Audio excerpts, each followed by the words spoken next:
Welcome to our next video. We're talking about tax incidence.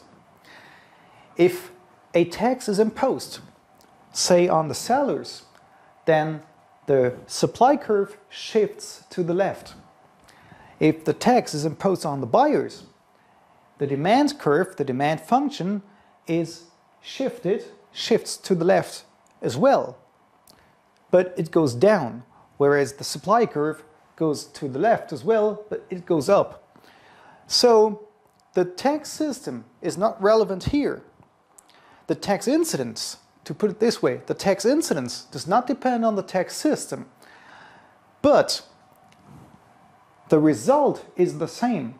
If the sellers pay the tax or the buyers pay it, the result is going to be the same. Let's take a look at the question why. How come? So let's take a look first on the left side. A tax on sellers. We have a good, we have a market for the good, we have the supply curve, we have a demand curve, we have the equilibrium price, P star. So if there is a tax on sellers, this one, if there is a tax, then the supply curve shifts leftwards, shifts to the left. With this one, which with a price paid by buyers. And the price paid by buyers is of course higher than the one that had to be paid before, when there was no tax at all. So this is the price paid by buyers, whereas if we go down here on the supply curve, we get the price received by sellers. So the price paid by buyers, the price received by sellers, and this is the consequence. There is a gap between the two, between the price paid by buyers and the price received by sellers. There is a clear gap caused by the tax.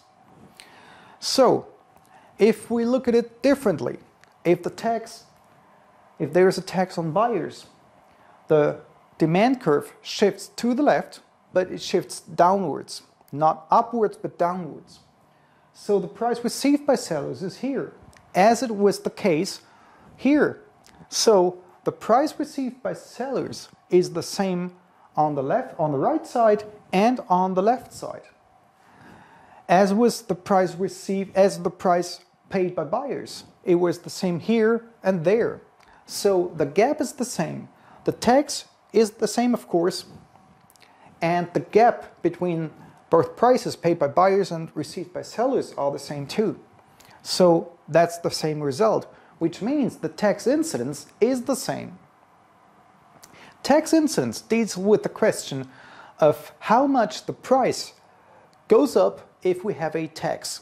Does it goes up the same way, or is there a lesser shift in the price?